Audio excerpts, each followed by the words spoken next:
का बात बा बाबूजी? रउआ कुछ परेशान बानी? तोरा के का लागत है?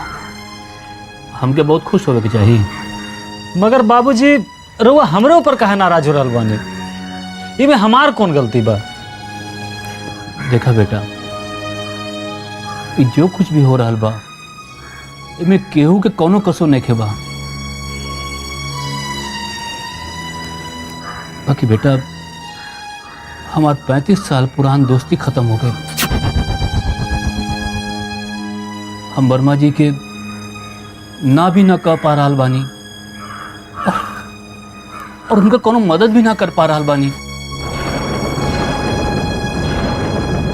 वो हमरा के गलत समझे लागल। बताओ बेटा, हम का करी बोला? तो रउआ का चाहता नहीं? हम ऐसा का करी जे रउआ लोग के दोस्ती बच जाए?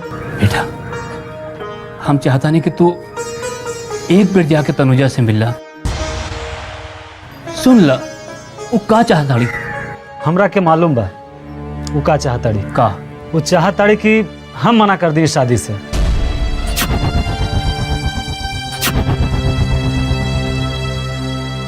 ताकि ओकर मकसद भी पूरा हो जाए और चाचा जी के ठेस भी ना लगे ओकरा तरफ से। तो ठीक बा बेटा, तू जाके ओकरा से बात कह दा। वो तो बच जाए, बाकी रउआ के तरफ से जो चाचा जी के ठेस पहुंची ओकर का। और रउआ जो दोस्ती के बचावे के चाहता नहीं, फिर वो दोस्ती ना बच सकी। अब रउआ बताएं कि हम का करें? बेटा, तू तो हमरा के अजीबे धर्म संकट में डाल देले बड़ा। अब हम का कहब? यही से तो हम अपना के दूर रखी ले। और सच कहें बाबूजी, तो हम जल्द से जल्द धनबाद वापस लौटे के चाहता नहीं। पर बेटा, हम चाहता नहीं कि तू जाए से पहले एक बार तनुजा से जरूर मिलना। मगर कैसे? वो तो मिले खातिर भी तैयार नहीं हो। अब मिले से भी का हुई बाबूजी? बेटा, हो सकेला दोनों जने के मिल बैठ के बतियाए से कोनो हल निकल सकेला। हम रउआ के कैसे समझाएं कि अभी संभव नहीं खे?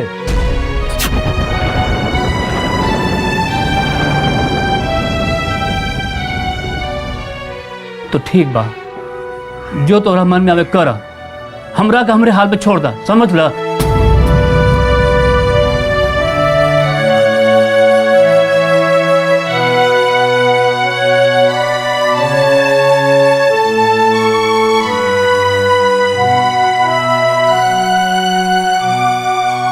बाबूजी, हम रउआ के कैसे समझाएं? अरे तनुजा माँ बने वाली बिया।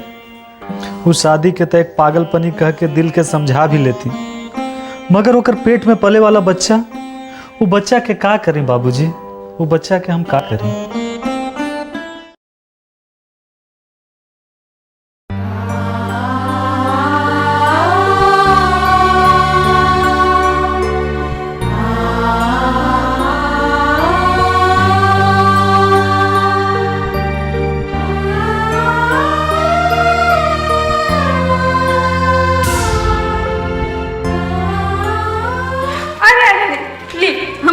अब बताई, तू हमरा कितना काहे सतावेली? एक दिन ऐसे नहीं छुप जाए। कैसे छुप जेबू? हम तरह को ठीक ढूंढ निकाले। अब बताए का बात बा? अरे हमनी के बाई रोड हनीमून मनावेला शिमला जाए के बा। अब बाबूजी की इजाजत दे देले बानी। सच्ची? मुच्ची।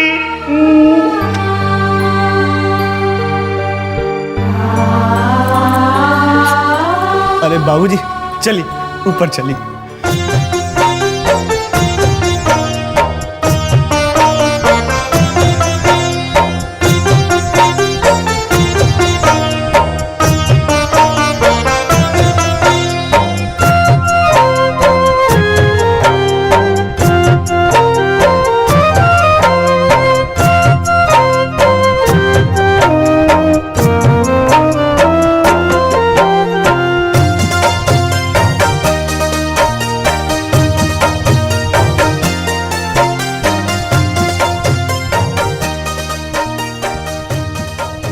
दीगी बेटा, पहचाना अपन कमरा? हमार कमरा तो ऊपर बा।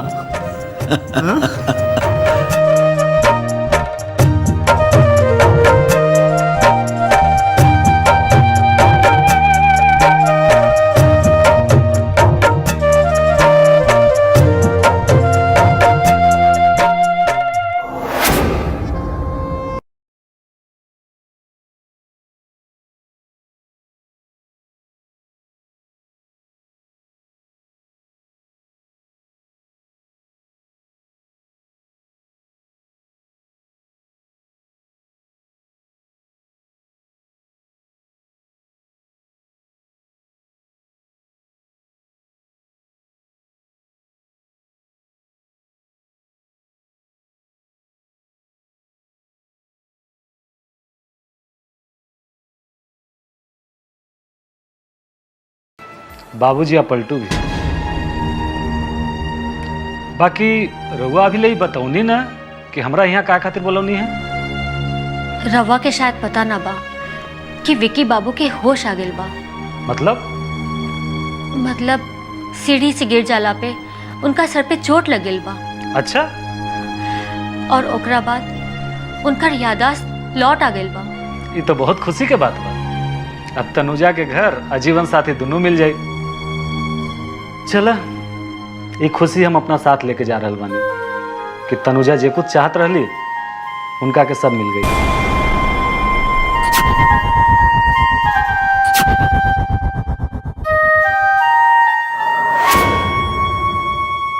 बाकी राज बाबू विकी बाबू ता तनुजा के पहचाने से दिल बाड़न।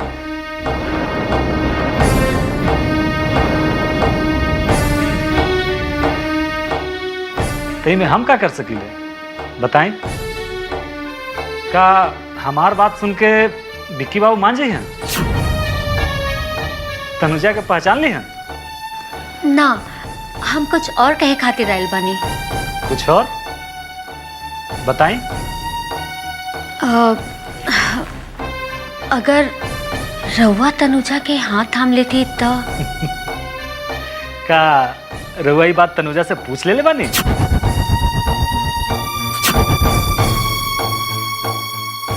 तनुजा से का पूछब? वो तो सही गलत के पहचान में भूल गल बिया। हमके तो डर बा कि कहीं आत्महत्या ना कर ले सुअ भागिन।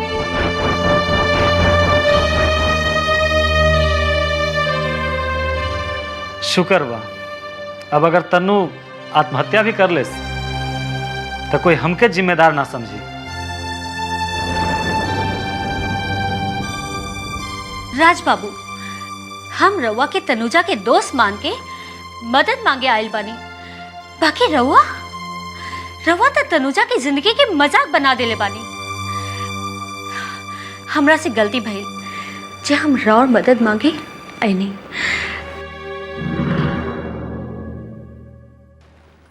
बाकी एक बात और, हम रवा के पास आईनी हा ई बात के पता तनुजा के ना बा, और मेहरबानी करके ओकरा आगे जिक्र मत करब।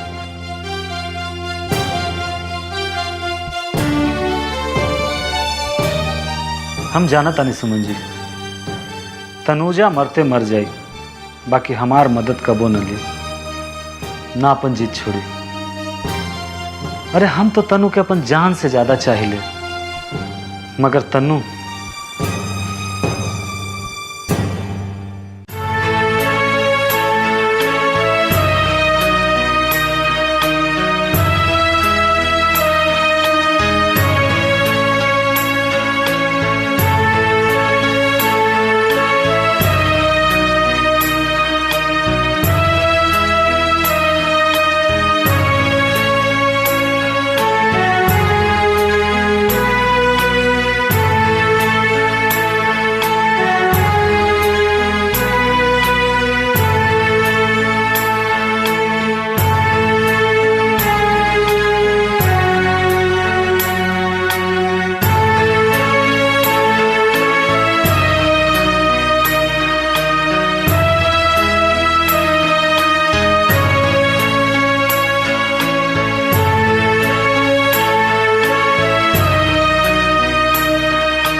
ली चाय पी ली।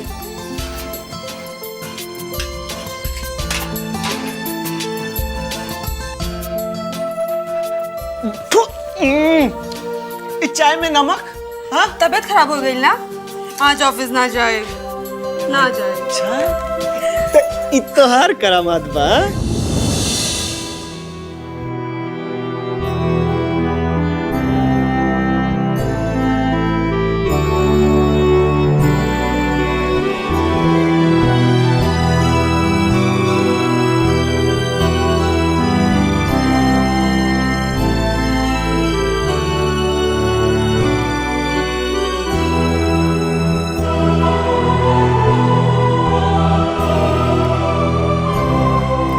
अनुराधा, अनु, अरे अनु, कहाँ बड़ो?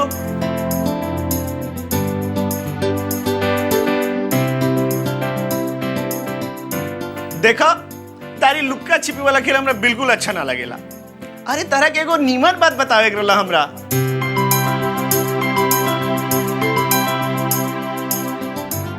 अन्नाइबू तो देखा हम चल जाए। अरे अरे अरे ली हम आ गई। अब बताई। अच्छा एक बात बतावा, तू हमरा कितना काहे सतावेली? एक दिन ऐसे नहीं छिप जाए। कैसे छुप जेबू? हम तरह के ठीक ढूंढ निकाले। अब बताए का बात बा? अरे हमनी के बाई रोड हनीमून मनावेला शिमला जाए के बा। बाबूजी इजाजत दे देले बानी। सच्ची? बुच्ची।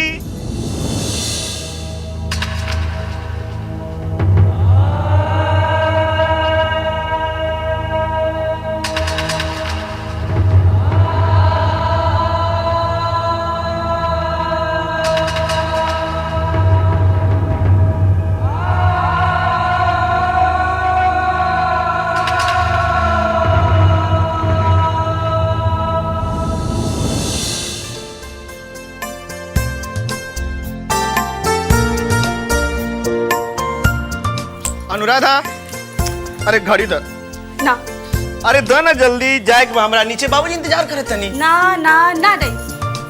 ना देबू? ना दे। पक्का? पक्का। ना देबू? ना दे। ना देबू? ना दे।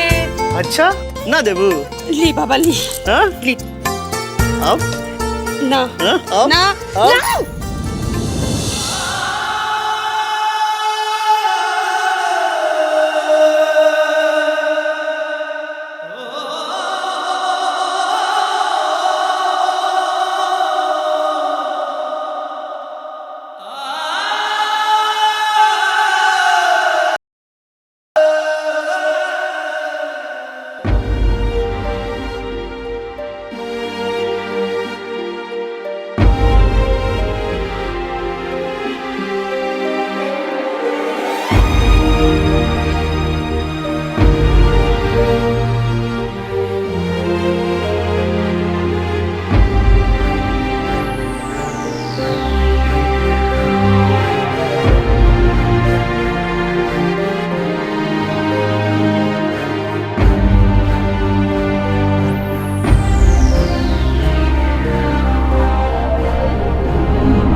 प्यार करेनी।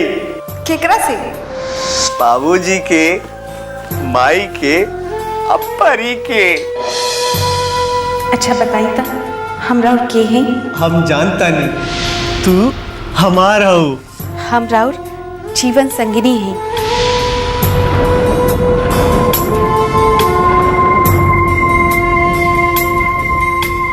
हम देवी माँ के साक्षी मान के तनुजा की हार पहनावता नहीं।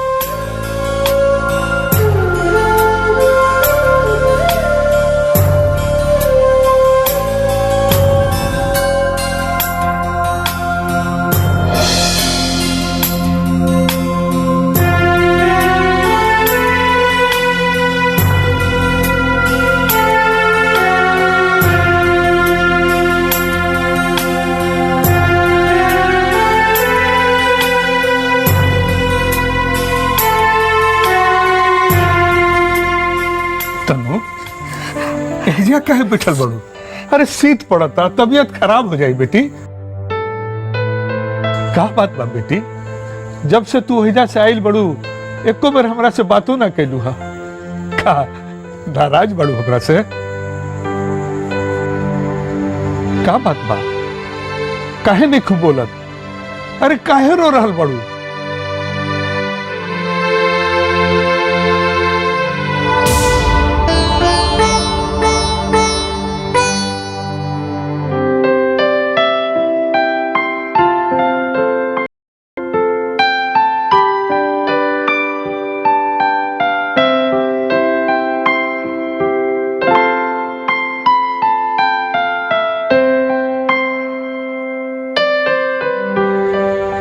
का भई लेकर आके ऐसा बर्ताव काहे करती है?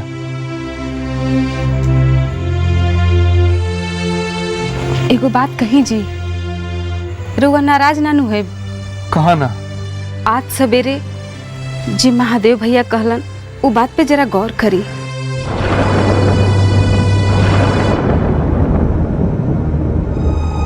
मतलब? हो सकेला ठाकुर साहब से बात कैला से। चुप, एकदम चुप। जा भीतर जाके सुता।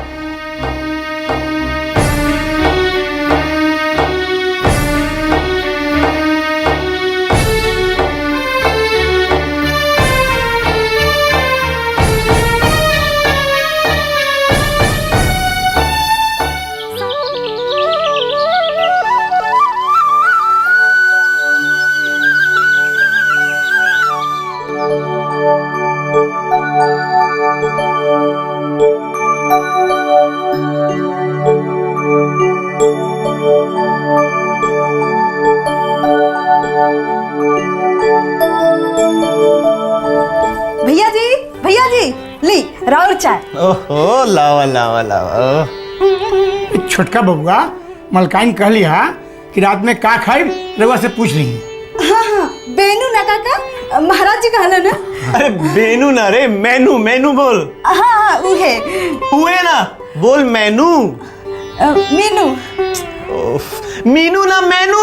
अब हम चाहता नहीं। अरे सुन, कहाँ जाते? सुन ये बतावा कि नया बनावे के काका सीख ले बड़ू? हम भरवा परवल के कड़ी बनौले सीखने वाली। अच्छा, लेकिन ये मौसम में परवल कहाँ से मिली? आलू में भी भर के बना सकीला। एक बार तक तनुजा दीदी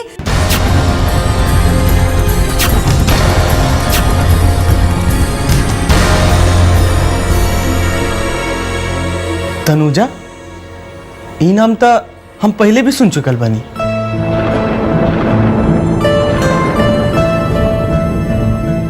अरे छोड़ी ना भैया जी, बताइए आज का बनी, महाराज जी से कह दे। अरे जे मन करे से बना ला। अच्छा चंपा, हमरा कमरा में कोनो गेस्ट मतलब कोनो मेहमान आके ठहरल रहे का? मेहमान ना ना त ई दुपट्टा हमरा बिस्तर पर मिलल।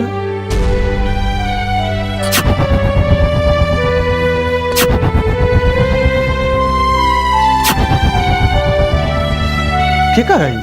ये शायद छोटकी भौजी का होई। ई उनकर ना हो सकेला, उनका तो लाल रंग बिल्कुल पसंद ना रहा। ई लाल रंग के दुपट्टा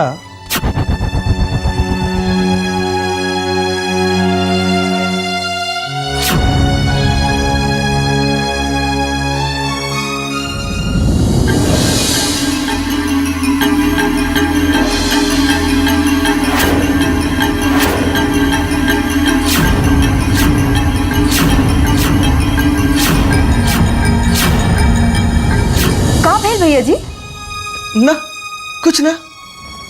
भैया जी ये दुपट्टा लेके जाई ना रहे दो।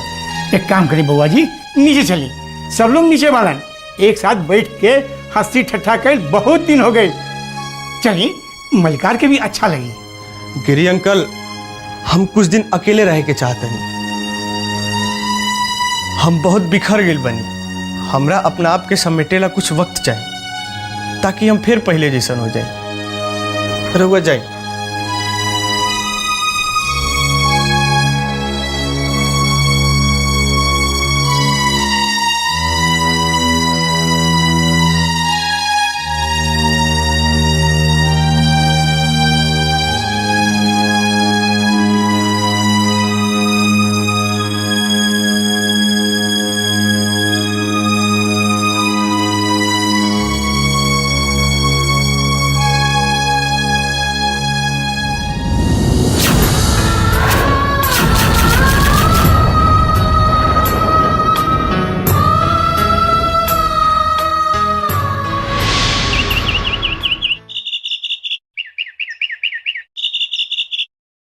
समझे की कोशिश करत तनु। विकी बाबू तोरा के एकदम से बिसर गइल बाड़न। उनका के कुछो याद नहीं खे। हम बहुत कोशिश कईनी, बाकी उनकर जहन में तोहार कोनो तस्वीर मौजूद ना बा। अच्छा सुमन, अगर हम ठाकुर साहब के जाके हाथ को जोड़ी तो कहू हमके स्वीकार ना करिहन? देखा, अगर स्वीकार करे के होई तो जब ठाकुराइन कहले रही तबे कर लेतन। तो तक खुदे सुन ले रहू ना कि वो का कहत रहलन। विक्की बबुआ तनुजा के माने लन। अगर तनुजा से ठकराए तनुजा केहू के अमानत दिया, ओकर बाबूजी बहुत विश्वास से अपना बेटी के हमरा हाथ में सौंप के गइल बा। वो लड़की के इज्जत बचावल हमार धर्म बा, समझले? हम अपना पागल बेटा खातिर वो लड़की के जिंदगी बर्बाद ना कर सकीले। हम जाना तानी वो लड़की कब्बो तैयार ना हो। अगर राउर अंदाजा गलत निकली और वो मान जाई तो हम समझब कि वो लड़की ठाकुर सूर्य प्रताप सिंह के रुतबा देख के अपना नियत बदल रहल बिया। बाकी हमके उनकर धन दौलत कुछ ना चाहिए, खाली सम्मान से जिए के अधिकार चाहिए। हमसे बाबूजी के तकलीफ बर्दाश्त नहीं किया हो। अभी भी कितना घमंड अनाज पाऊंगा हमरा पर। बाकी हम एकर लायक नहीं की सुमन। अब जौन हो गई सो हो गई। बाकी हम तो चल आयल रही, बाकी फिर ठाकुर साहब आके हमरा के लेके चल गए। हम ना जेती तो अच्छा हुई। तक का करती?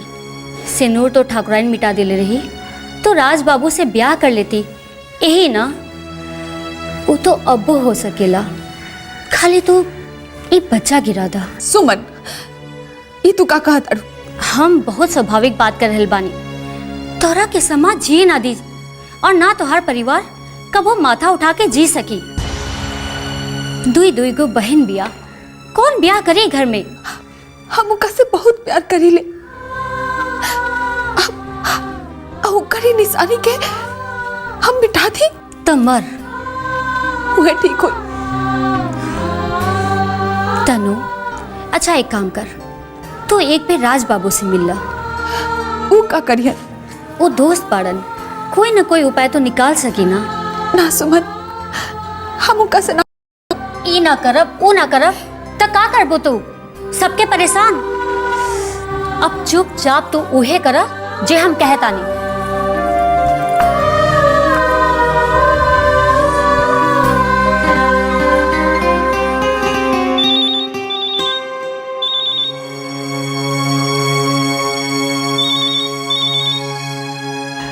हेलो, के राज बाबू?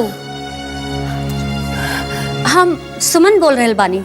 बोली सुमन जी, अचानक कैसे याद करनी रहोगा? हाँ, तनुजा आपसे कुछ बात करे के चाहता नहीं। काहे मजाक कर रहा बानी? ना ना, सीरियसली।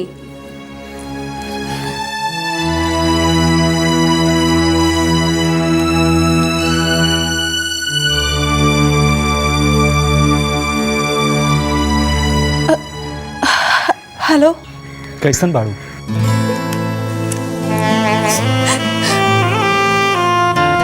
आज एक बार मिल सकब रहुआ तनुजा से? जे फोन पर बात न करे के चाहिए वो का मिली हमरा से? अब आई, जरूर आई। हम लेके आए, वादा कर रहा नहीं। ठीक बा। कहाँ? वही जे जहाँ हमेशा मिलेली। अच्छा अच्छा, आज शाम 5 बजे। धन्यवाद। अगर राज बाबू तोहार सच्चा दोस्त हवन तो वो तोहरा के सही सलाह दिहन। और हाँ, एक बात और, हम तू दोनों के साथ ना रहे।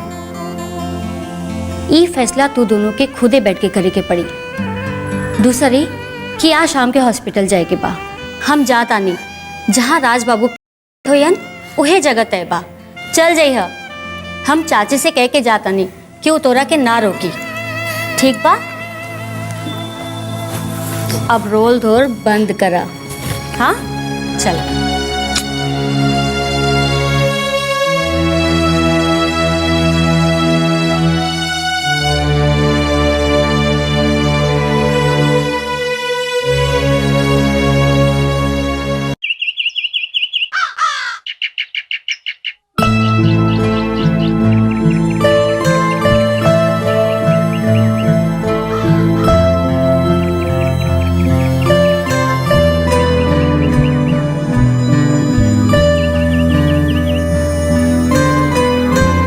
रो मत। अरे चारों तरफ लोग बाड़े, सब यही समझियन कि हम तोहरा के रोआत नहीं। चुप हो जा। ला आंसू पोछ ले, आंसू पोछ ले।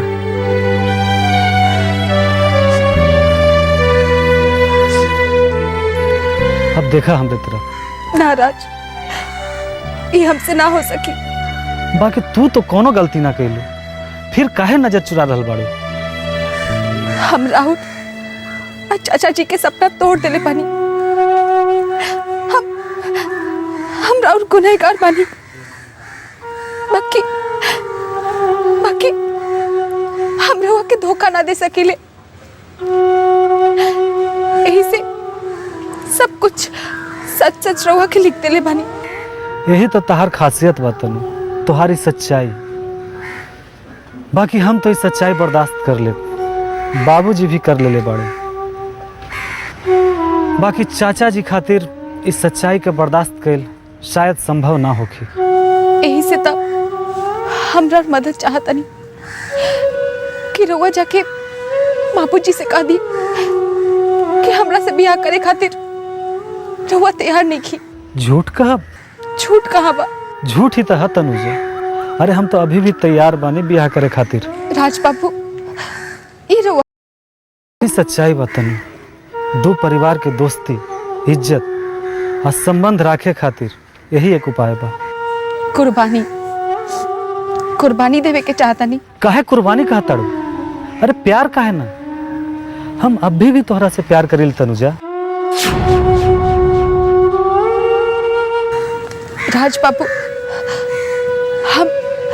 हम शादीशुदा बनी। वो एक पागलपनी रहे तनुजा, ओकरा के अहमियत मत द। और हमार पेट में पल रहल बच्चा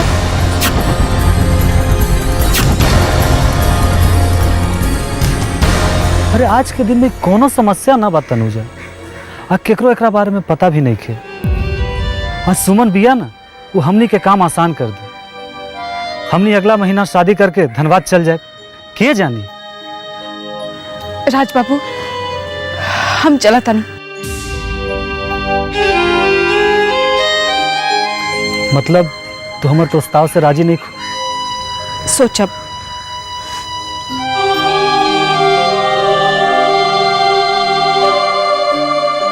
हम कोशिश कैले बानी बाबूजी, बाकी हमार किस्मत साथ ना दे रहल बा।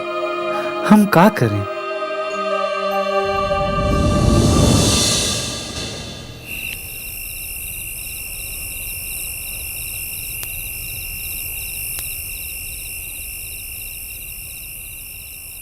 आजकल के जमाना में राज जैसन लड़का मिलल बहुत मुश्किल बा। और सब कुछ जानते हुए भी वो तोरा अपनावे खातिर तैयार बाड़े। यही से पता चलता कि वो तोरा कितना प्यार करेला। छोड़ एकरा के।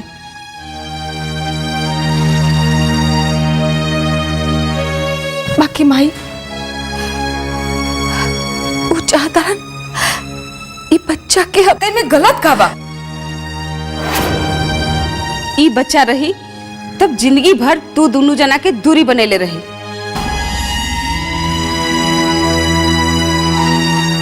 जब जब वो बच्चा देखियन उनकरा के याद आ जाई। ऐसे तो अच्छा बा वो बच्चा ना रही। माई, जज्बात से ना दिमाग से काम ला। बच्चा जेकर हा वो तो तोरा पहचाने से इनकार कर देले। माई, वो बिक्की बाबू केहू और रहलन। आज के बिक्की बाबू केहू और हवन। ये बिक्की बाबू सच में हमरा के ना पहचानलन। तू का कहे चाहताड़ू? बोला। ठीक बा, ऐसे तो अच्छा बा हमनी सब घर के लोग जहर खा के मर जाई।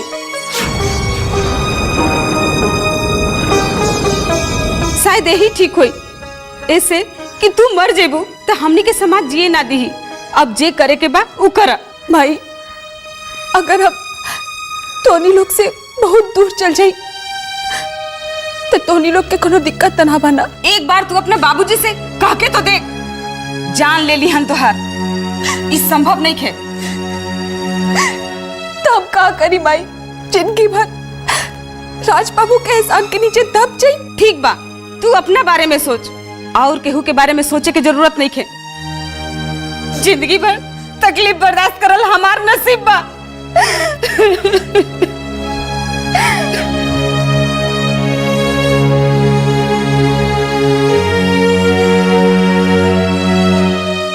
ऐसन काहे हो गई विक्की बाबू?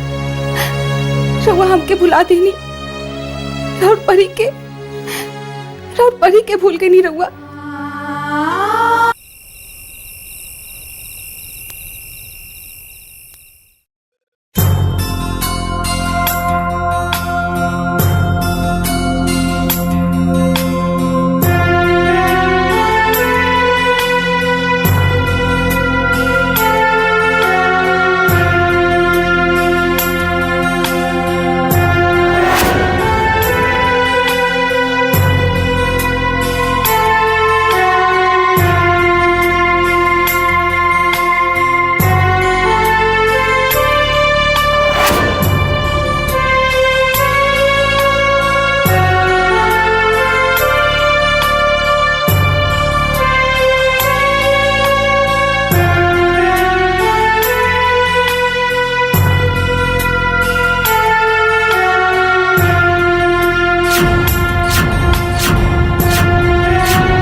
परी, छोटी,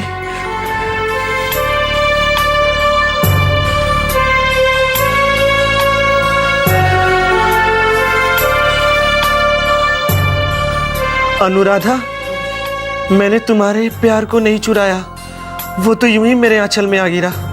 मुझ में इतनी हिम्मत नहीं कि मैं इस प्यार को ठुकरा सकूं। मुझे माफ कर देना मेरी बहन। परी, 28-12 हो,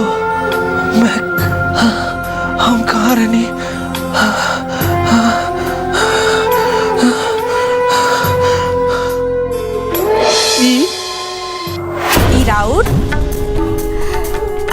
राउर परी के। परी के?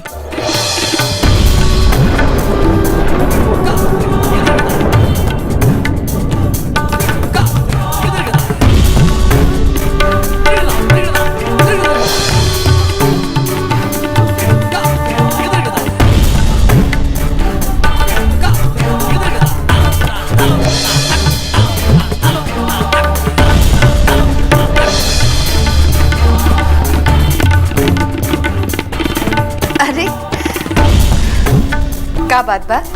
आज बहुत प्यारा बता। हम बहुत प्यार करेनी।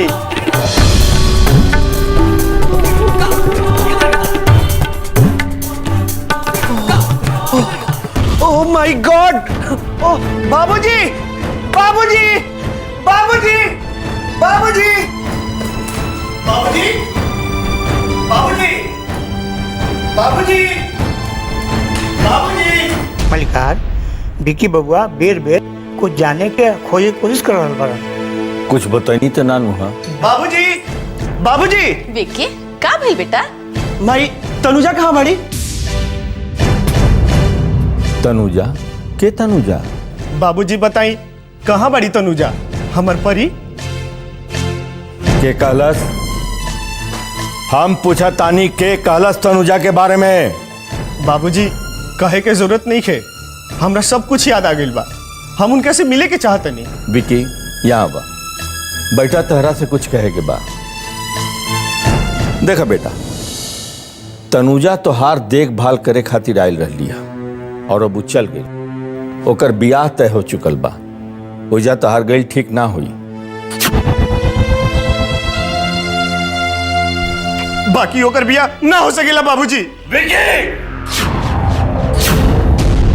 बस बहुत हो गई। आज तक तू जे कहला हम मननी, जे मंगला हम देनी, जेकरा से बियाह कल चाहत रहला ओकरा से बियाह करवा देनी। बाकी हमनी के दुर्भाग्य की वो बच ना पौनी। बाकी तनुजा के बारे में हम कुछ सुना लेके चाहत। बाबूजी, बाबूजी,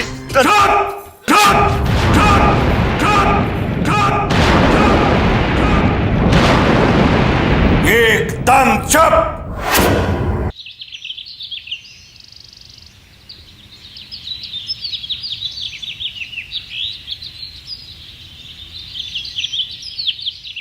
बहुत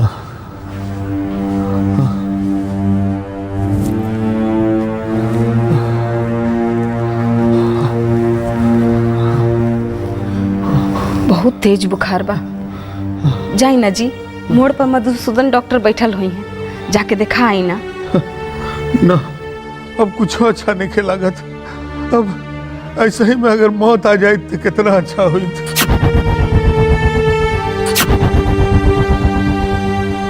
हाँ काहे ना, जितना कसूर बा सब तो हम कैले बानी, ऐसे हमरा भुगते के पड़ी। 100 साल जिए के पड़ी आ 100 साल एड़ी रगड़ रगड़ के हमरा मरे के पड़ी। बाबूजी बाबूजी, महादेव चाचा आइल बाड़न। अरे तो उनका के भीतर बुलावा ना। आए ना चाचा जी। आई आई महादेव बाबू आई। नमस्ते वर्मा जी। बच्चे बच्चे सुनले बानी कि रउआ के बुखार बा। अरे अब छोड़ी ये सब बात।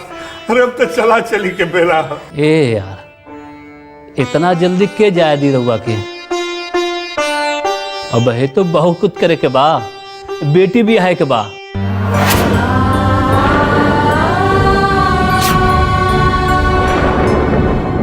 इस सपना तो देखल हम छोड़ चुकल बनी यार। अब इस सब के लालच तू हमरा के ना दिखा सकबो। खैर जाए दो इस सब बात। तू ही बतावा कि तार मकान के खरीदार मिल गई? कहा तू हमनी के छोड़ के जा रहा बड़ा? लगातार रउआ हमसे बहुत नाराज बानी। बाकी अपना बहू के बिना हम कैसे जाए? हाँ ए भौजी, कहाँ बा तनुजा? ओकरा के बुलावा, हम ओकरा के आशीर्वाद देवे खातिर आइल बानी। बुलावा ओकरा के। और सुनी वर्मा जी, जल्दी से ब्याह के मुहूर्त निकाली। यार ये सब सपना देख रहा बनी कि वास्तव में बात। अरे सच्चाई बा यार। राज, राज बेटा ऐजा आवत नहीं।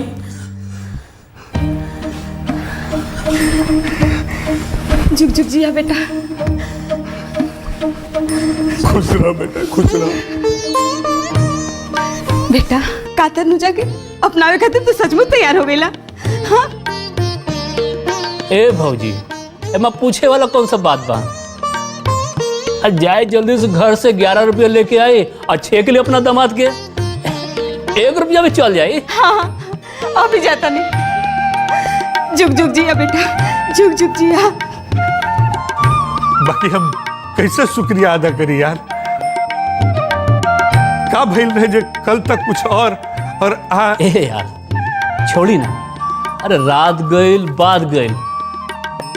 अरे सब मॉडर्न जमाना के लड़का बा, इनकर ख्यालात हमरा लोग से बिल्कुल अलग बा।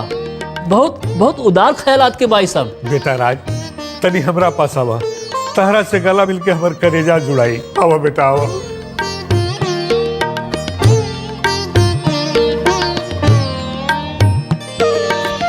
अरे चाचा जी, रउआ के तो बहुत तेज बुखार बा। बाकी अब सब ठीक हो जाए।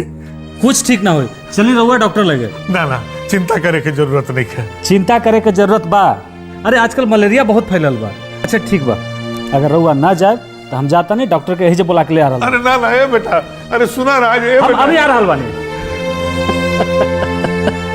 अब ठीक बा, रउआ खातिर ऐसन दामाद ही चाहिए। अरे वो हमर दामाद कहाँ बा? तो हमार बेटा है बेटा। ना भाई ना, ये ना हो सकेला। तू काहे ना समझ पा रहल बाड़ू कि राज बाबू अपना मर्जी से ना, बल्कि चाचा जी के कहला पर ही ब्याह करे खातिर तैयार भइल बाड़। कारण जे कुछ भी होके हम कुछ नहीं जाने चाहत। तू उठा और तैयार हो जा। महादेव भैया अभी आवत रे मंगनी करे खातिर। ना भाई ना, तू हमार जान लेला, बाकी ब्याह करे खातिर मत कहा।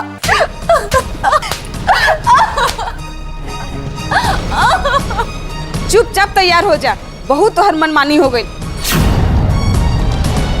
अब जे हम कहब वही करे के पड़ी। भाई भाई हमके जान ले आता, हमके जान लाता। अगर जहर खाए के इतना ही शौक रहे तो उहे काहे ना जहर खा ले ले। यहाँ काहे चले ले हमनी के मुंह पर काली पोते खातिर? अरे अरे अरे भौजी, काहे करके मारल पिटल जाता? कुछ ना बबनी, जाए महादेव भैया और राज बाबू खातिर चाय पानी के बंदोबस्त करी, हम अभी आवता नहीं। आ सुन, 5 मिनट में तू तैयार होके महादेव भैया लगे जो। हम चाय बिस्किट दे चुकल बनी, बाकी का बात बा भौजी, हमके बताई ना। अब हम का बताई, एकरे से पूछी ना। महादेव भैया चाहतनी कि आज छेका कर दिहल जाओ। छेका? ना पंडित ना मुहूर्त, ऐसा छेका होला का? ई का गुड़िया गुड्डा के खेल बा कि जब मन भइल तो छेका करे चलिए लो। देखी बबली, अब दिन समय देखे के बकत नहीं खे, मन बदलते देर ना होला। अब जो कह रहल बानी वो हो जाए दी। अरे का बेटी कोनो भाग के बिया कर रहल बिया कि चाहे जैसन तैसन हो जाई? ठीक बा, अब एकर बाबूजी और महादेव भैया जे कुछ चाहिए ना वही होई। चली यहाँ से। तनुजा, 5 मिनट में तू तैयार होके बाहर आव।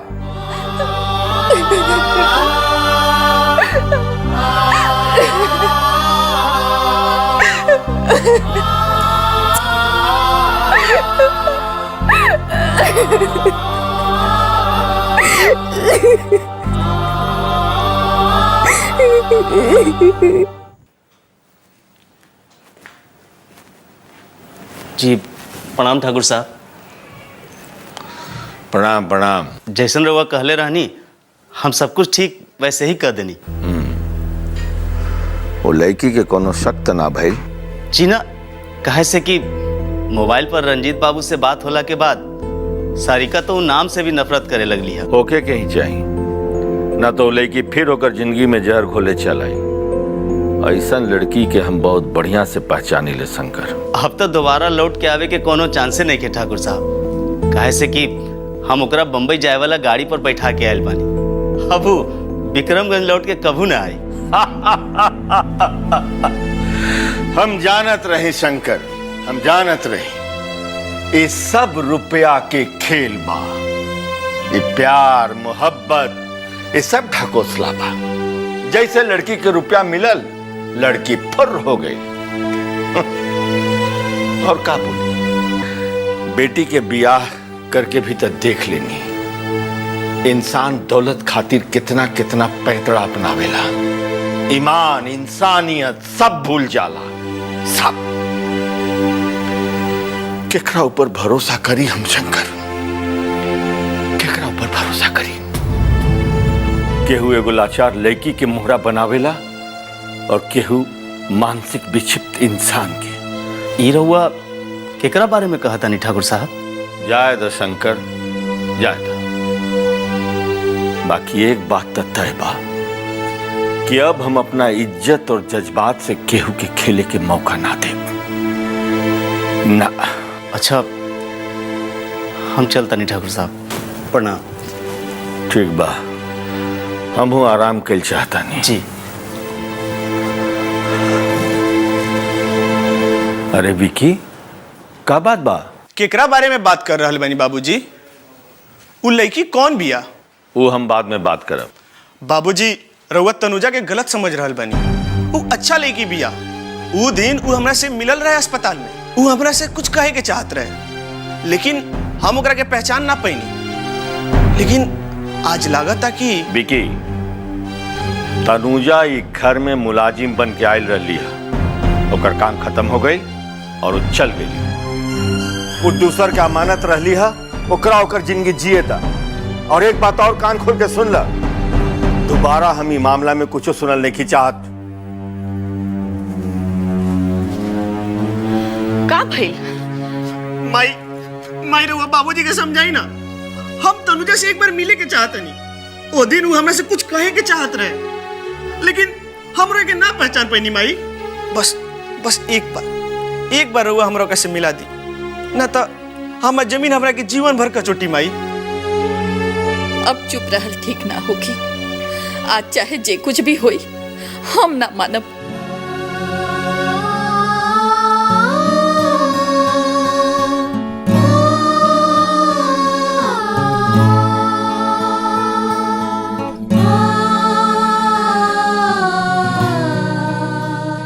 तनी आराम करी, हम अभी दवा भेज देता नहीं। बाबूजी हम दवाई लेके आवता नहीं।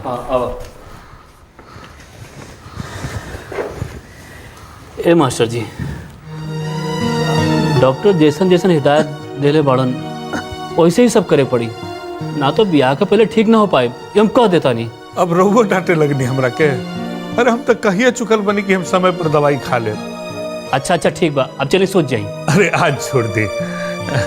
ए तन्नू के माई, अरे इतना देर काहे होता? अनुजा, जी बाबूजी। अरे तहर माई कहाँ बाड़ी? तनी दीदियों के बोले ले आओ। जी जी जाता नहीं। अरे अरे ठीक बा, हमरा के कोनो जल्दी नहीं खे। आओ आओ बेटी, आओ आओ। अरे खुश रहा बेटी, खुश रहा। खुश रहा। तनुजा बेटी, ई कंगन राज के माई अपना बहू खातिर राख करके गैल बिया। बेटी वो रहती ना तो खुदे पहना देती। ला बेटी।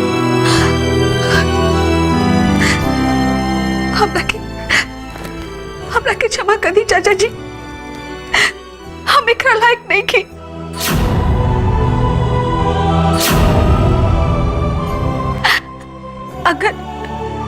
अगर वो हमारे बाबूजी के मदद करे के चाहता नहीं और अपन दोस्ती के बरकरार रखे के चाहता नहीं, तो अनुजा के अपन बहू के रूप में स्वीकार कर ली।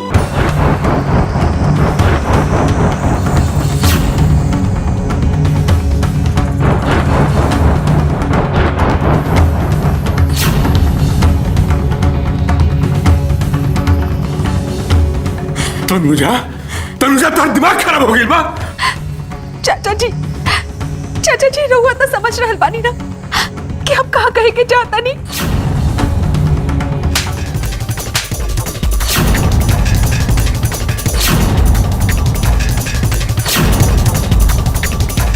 ई तमाचा तेरा गाल पर हमरा बहुत पहले मारे के चाहता है।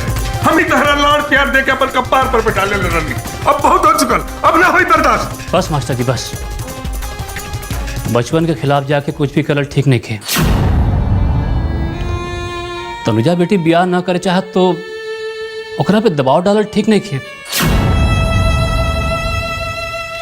रहल बात राज और अनुजा के ब्याह के, तो ये फैसला तो राज और अनुजा के करे के बा कि ब्याह करे के चाहिए कि ना। ना, ये हमार जिंदगी है और एकरा साथ खेले के अधिकार हम केहू के ना देले बानी।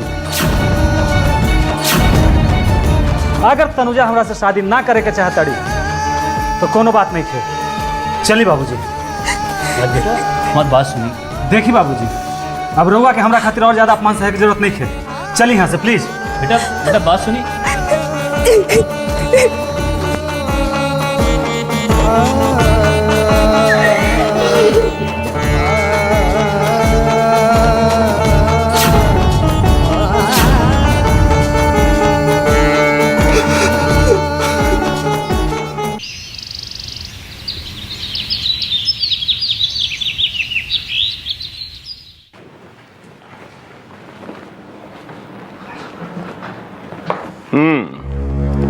खुश रह, बैठा बैठा।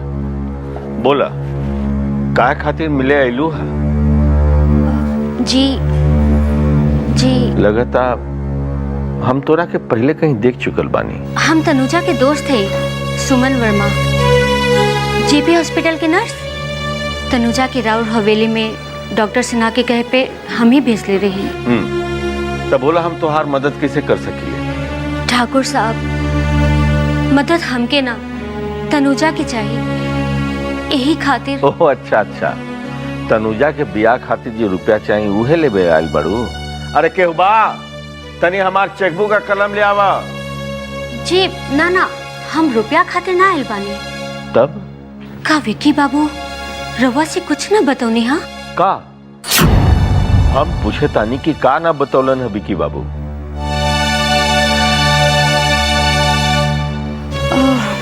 यही कि विक्की बाबू तनुजा संगे ब्याह कर चुकल बानी।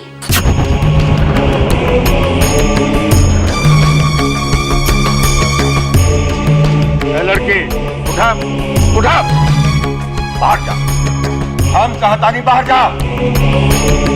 हम बहुत आस लेके न्याय के उम्मीद से आए थे, बाकी एजा तो। लड़की आज तक हम सुन ले रहे कि दुनिया में ऐसनो आदमी होला जो अपना खूबसूरत बेटी के हथियार बना के अमीर आदमी के लूटेला। पहले तो हम विश्वास ना करत रही, ताकि आज तुम्हारी छोटा और घटिया बात सुन के हमरा विश्वास हो गई कि दुनिया में ऐसनो हो सकेला। सुनी जी, चुप करी, रउआ जाइए जैसे टकराए। ठाकुर साहब, शायद विक्की बाबू की याद ना बा, बाकी ये सच बा। आज न तो कल विक्की बाबू के जरूर याद आई, बाकी वो बखत शायद देर न हो जाए, नुकसान और भी हो जाए। यही से हम हाथ जोड़ के कहतानी, तनुजा के अपना ली। अच्छा, बुलाएं एक बार विक्की बाबू के। बहुत हो गए तोहार बकवास। तारा मालूम बा कि तू केकरा संगे बात कर रहल बाड़ू? जी, रउआ एक अमीर और प्रभावशाली इंसान है, बाकी हम तो एगो पिता के पास आयल रही न्याय मांगे। न्याय मिली। तू अब जा जैसे अब जाके मास्टर साहब के भेज दे। जे कुछ भी कहे के बा वो हमरा से कही हन। काहे से कि अपना बेटी रखे के समय एजा वो हमरा से वचन ले रहा। अब हम पूछब कि उनकर वचन कहाँ गई? एक मानसिक विक्षिप्त लड़का के हथियार बना के दौलत लूटे के वो अच्छा तरीका अपनौले बाड़े। हम अपना बेटी के एक बार दे के धोखा खा चुकल बानी, अब हम दोबारा ना खाई ना। तो जाओ उनका के भेज दा। वो ना आ सके हन। काहे? उनका के ये सब ना मालूम बा। जौन दिन उनका ये सब पता चल जाए वो जान दे दी हन। वाह, तू दोनों मिल के तो बड़ा तगड़ा खेल रचे ले बाड़ो, बाकी हम ये सब ना मानी ले। सुना, चुपचाप एजा से चल जा, और जैसे बिया हो रहल बा होखे दा। एकरा बारे में अगर हल्ला करबू तो एकर अंजाम तू अच्छी तरह जाने लो। हमरा तो लागता कि रउआ गलती कर रहल बानी। वो दिन विक्की भी कुछ बतावल चाहत रहला, बाकी रउआ चुप करा देनी। हम का करी ठकुराई, हम का करी तू ही बतावा। जब से हमार बेटी रमा के ऐसा हंस भइल, तब से हर आदमी हर बात पर हमारा मन में शक पैदा हो जाता। हम दोबारा ऐसा गलती ना कर सकिले ठकुराई, ना कर सकिले। बाकी एक बार विक्की के बुला के जान तो लेती कि सच का बा। का फायदा? पिछला 6 महीना से हमार विक्की के जीवन काली रात बन के रह गई। एक कोरा कागज ऊपर जौन कुछ भी लिख दिहल जाए वह पत्थर के लकीर बन के रह जाए। हमरा तो बुझाता कि वो लड़की विक्की के यही समझावत हुई कि हम दोनों पति पत्नी हैं। काहे से कि वो लड़की के हम शंकर और राजा के साथ कई बार देख चुकल बा। ना ना, ये सब बात के महत्व दिहल ठीक ना।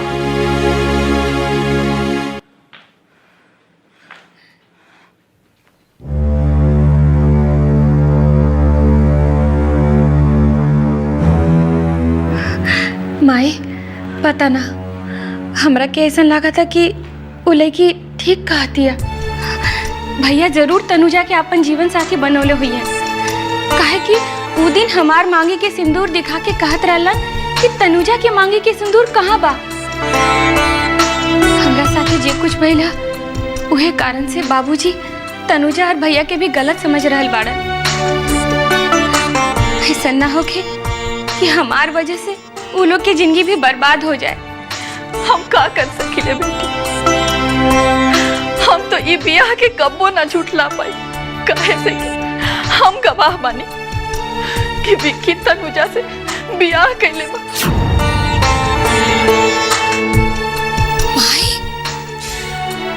और खाली यही ना, तनुजा माई बने वाली बिया। ये रुआ का कहता नहीं? रुआ बाबूजी से काहे ना बता देनी? हम का करब बेटी? हम तो कितना बार कोशिश कईनी उनका के बतावे और समझावे के, बाकी वो समझे वाला बाड़े।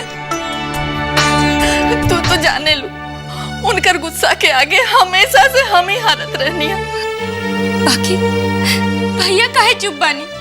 ओकरा कहाँ मालूम बा, वो होश में रही तब तो। बाकी शायद कुछ कुछ ओकर जहन में बा।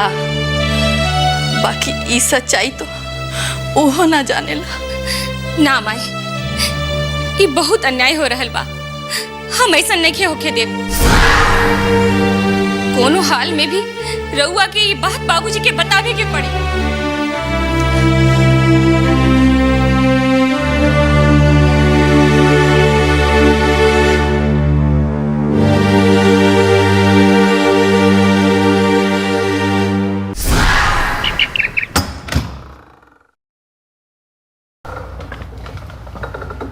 चुपचाप तैयार हो जा। बहुत तोहर मनमानी हो गई। अब जे हम कहब ओहे करे के पड़ी। अगर जहर खाए के इतना ही शौक रहे तो उन्हें काहे ना जहर खा ले। यहाँ काहे चले ले हमनी के मुंह पर काली पोते का दिन। अब इधर बाबूजी और महादेव भैया जे कुछ चाहिए ना वो ही हुई। अंदाजा गलत निकली और वो मान जाई तो हम समझत कि लड़की ठाकुर सूर्य प्रताप सिंह के रुतबा देख के अपना नियत बदल रही। सिंदूर तो ठाकुराइन मिटा देले रही तो राज बाबू से ब्याह कर लेती। यही ना तोरा के समाज जिए ना दी और ना तो हर परिवार कबो माथा उठा के जी सके।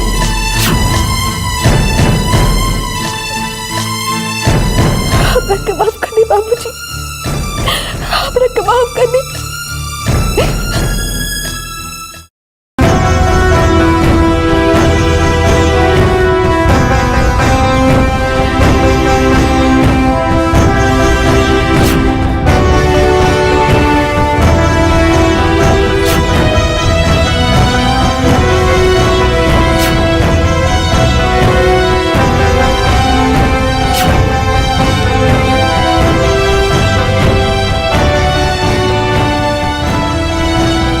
जब तक जियब तब तक केहू के कोनो सुख चैन ना मिली। अब तो नासूर जख्म बन गई बानी बाबूजी पर, आई परिवार पर। हमके मरे के पड़ी। हाँ, यही ठीक हुई। हमके मरे के पड़ी।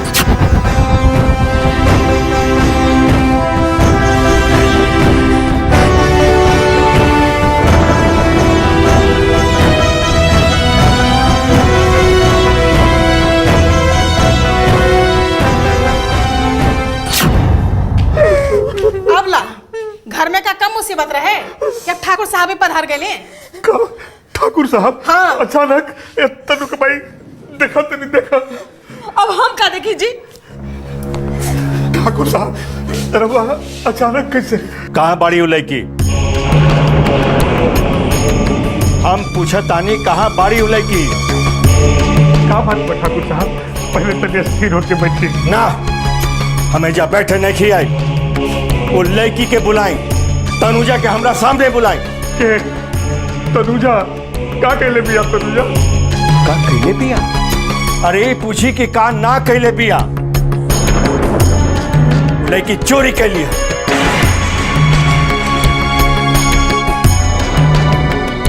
चोरी? चोरी कहला? तो हमका झूठ बोल रहा बानी। दी प्रमाण बुलाई ओकरा के, प्रमाण देता नहीं। हम जानते हैं ऐसा ही कुछ कह के आए हुई लड़की, तबे तो मुंह छुपा के फिरतिया। ठाकुर साहब लगता कहीं कोनो गलती हो रहा बा। ठाकुर साहब तनुजा चोरी ना कर सकेली। ठाकुर साहब चोरी ना कर सकेली। चोरी ना कर सकेली? बुलाई तनुजा के, हम प्रमाण देता नहीं। हम जानते हैं कि एक ना एक दिन वो लड़की हमने के मुंह पे कालिक पोत के रही। दीदी दरवाजा खोला। दीदी दीदी जल्दी खोली। दीदी दरवाजा खोला। दीदी ठाकुर साहब आ गए बाड़न। खोला ना दीदी, जल्दी खोला ना। तनुजा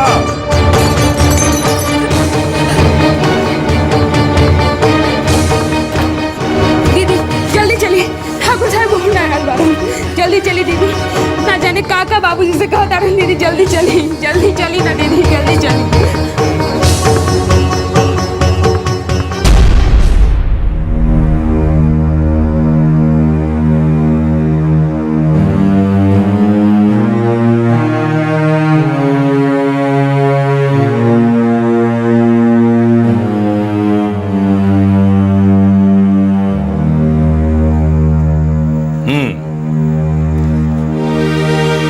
आप के बहुत चालाक समझ रहल बाड़ू। तो समझ लो कि चोरी करके चल अबू और केहू के पता ना चली। ए लड़की, नजर उठा के हमारी तरफ देखा और बात करा। तू हमार भरोसा काहे तोड़ लू? बाकी बाकी हम का कहनी बाबूजी? तू चोरी ना कैलू? हमार वंशज, हमार धरोहर, हमार कुल दीपक के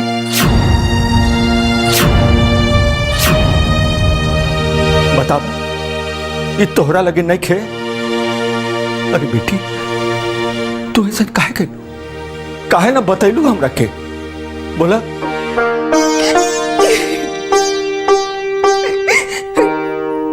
हम हिम्मत ना जुटा पैनी बाबूजी, ना जुटा पैनी। बेटी, जौन गलती तू नइखो कैले ओकर सजा तू काहे भोगबू? अरे ओकर सजा तो ऊ भोगी जी गलती कैले बा।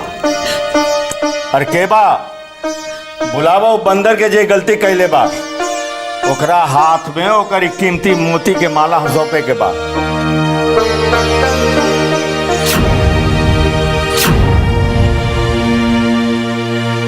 आए विक्की बाबू।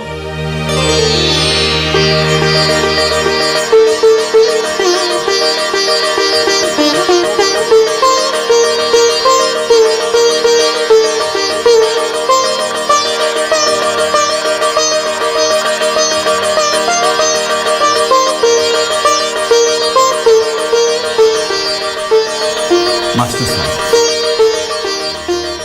हम राउर गुनाहगार बानी। रउआ कहले रही कि तनुजा केहू के अमानत बिया, बाकी हम ओकर रक्षा ना कर पाऊंगे।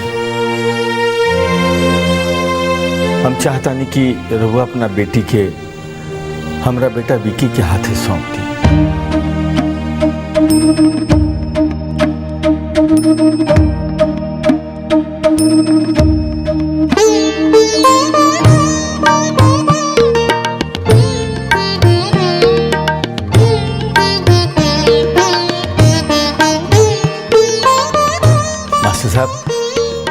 ब्याह तो फिर से हो, ओकर मुहूर्त निकाल जाए।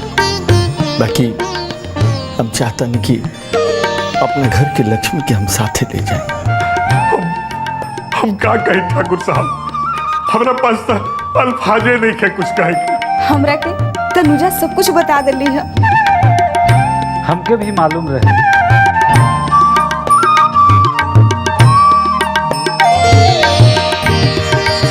तो खाली अब ले हम ही अनहरिया में रहे। अरे अब तो अंजोरिया हो गई ना। नहीं ठाकुर साहब, मिठाई खाई। अरे वो तो हमारी संधि हो गई ना, अब तो मजाक करे में कोनो पाबंदी नहीं के। हाँ, जरूर खावे मिठाई।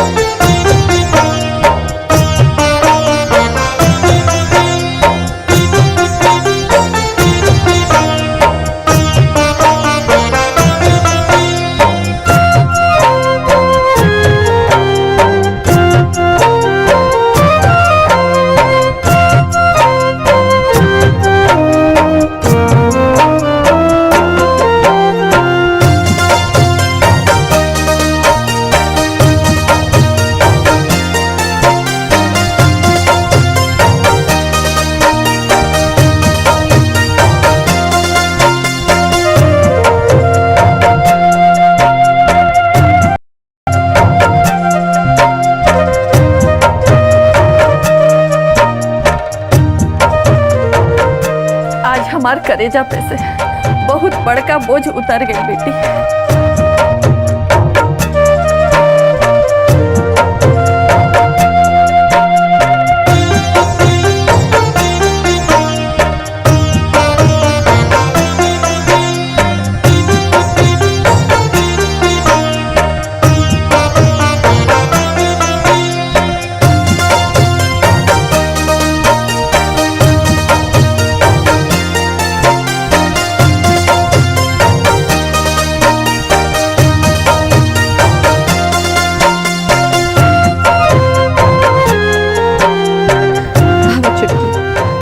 घर में आवा।